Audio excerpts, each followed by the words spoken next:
face, and I used to give him a hard time about the chemical peels and everything else, and he always would tell me things like, I have a blister on my lungs and all those kinds of things. And Michael Jackson never saw meeting fans as just another part of being famous.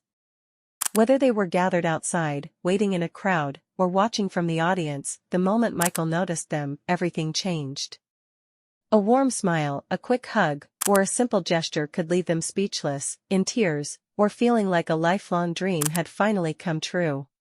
I swear I've got this disease and so forth. It was getting chemical peels and everything, and I don't know, in a way it was in denial. He wanted to look different, you know, and I guess that's a sort of a self. Even with the crowd already cheering and the excitement all around him, Michael chose not to leave. He stayed, signing posters and making sure fans had something to remember. Then a young girl shared that she had traveled a long way just to meet him.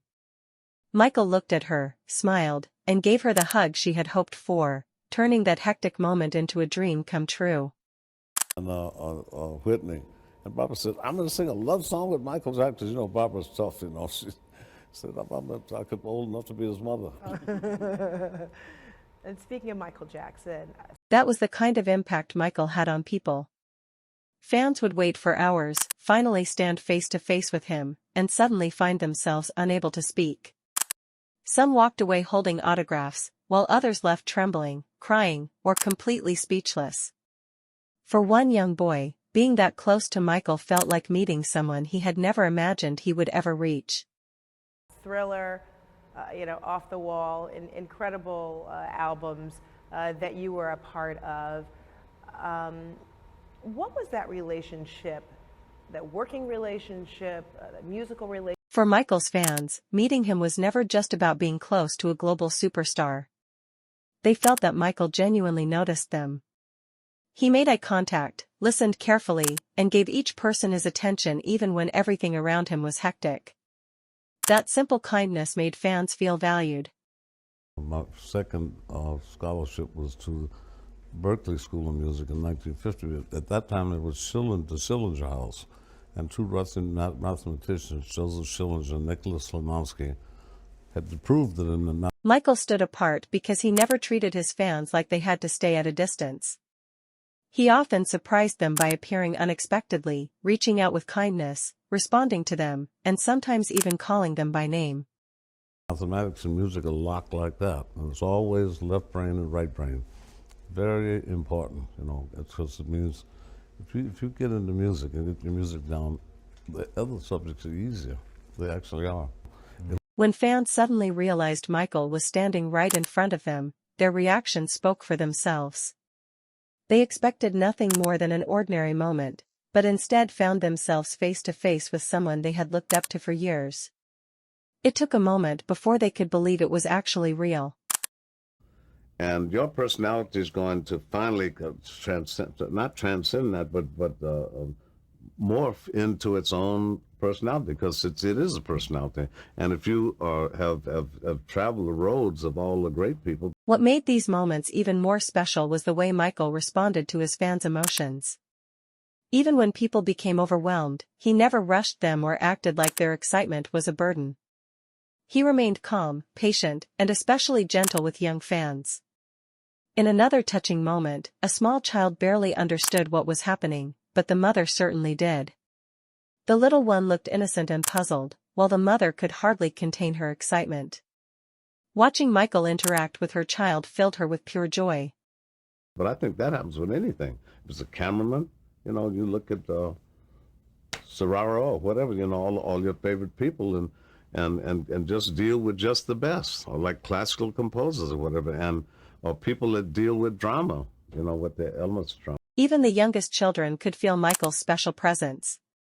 They might not have understood the full story of his legacy, but they knew how incredible it felt to see him standing right before them.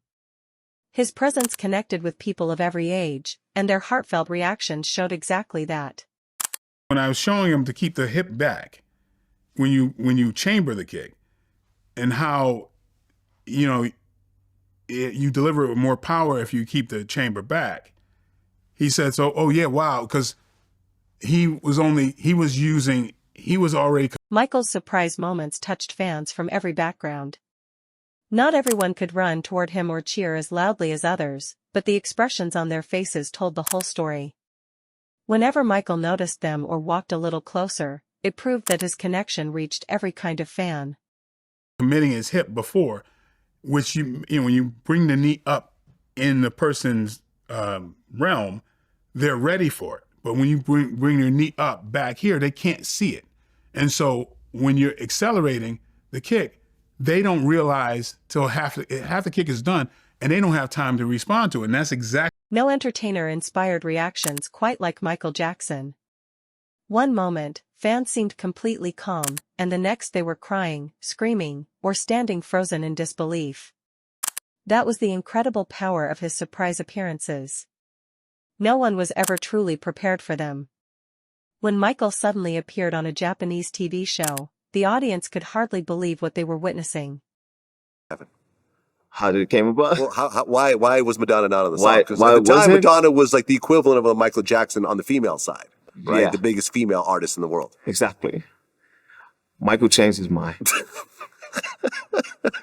The fans kept glancing around as if they needed confirmation that he was truly standing there. That unforgettable moment captured the difference between simply being famous and being Michael Jackson. He changed his mind, and how he got away with it was he sent me to Madonna's house. Okay. When I went to Madonna's house, I mean, it's after the non-disclosure. She showed me the house. She took me. Even as the people around him became overwhelmed with emotion, Michael remained calm and composed. He allowed each person to experience the moment in their own way. He never laughed at their reactions or hurried past them because he understood they were living a memory they would never forget. How did you get here? I think so. What was your relationship like with Michael in more recent years? Well, I think at one point he probably felt that I wasn't in touch with the market anymore. I'm being really honest now, because I remember when we were doing bad. Michael had a way of turning a simple comment from a fan into a genuine conversation. When one fan mentioned Ben, Michael recalled how young he had been when he first recorded the song.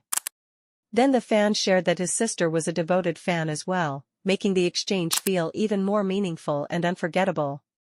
I remember when we were doing bad, I had DMC in the studio because, you know, I could see what was coming with hip hop. I could see it. That's my gift. I can't drive, but I can see it a mile away. Then came another unforgettable moment in the crowd when a fan asked Michael for a hug. He could have simply kept walking, but instead he stopped. He listened, responded, and gave her the hug she had hoped for, leaving her so overwhelmed with emotion that she could barely remain standing afterward. I have a hug. But it's still the same thing as the art of trying to accompany a comedic or traumatic situation. I don't know, man. I guess. That is exactly why Michael inspired such powerful devotion. For countless fans, seeing him face to face was simply overwhelming. The emotion came rushing in all at once. Some screamed with excitement, some trembled, and others could not stop themselves from crying. Listen to what the best guys have done. That always works, you know. I mean, it's when we were kids with bebop. We'd try to play like Miles, try to play like Charlie Parker, like Fats Navarro, and you. Even at a young age, Michael already had that kind of impact on people. He did not need a massive stage to create an unforgettable moment. Veronica simply told him she loved him, and within moments, she experienced a memory that would stay with her forever. My second scholarship was to Berklee School of Music in 1950. At that time, it was the Schillinger House, and two Russian mathematicians, Joseph Schillinger and Nicholas Slimonsky, had to prove that in the mathematics and music a lock like that. And it's always left brain and right brain. Very important, you know, because it means If you get into music and get your music down. If you enjoyed this video, like, music, comment, and subscribe for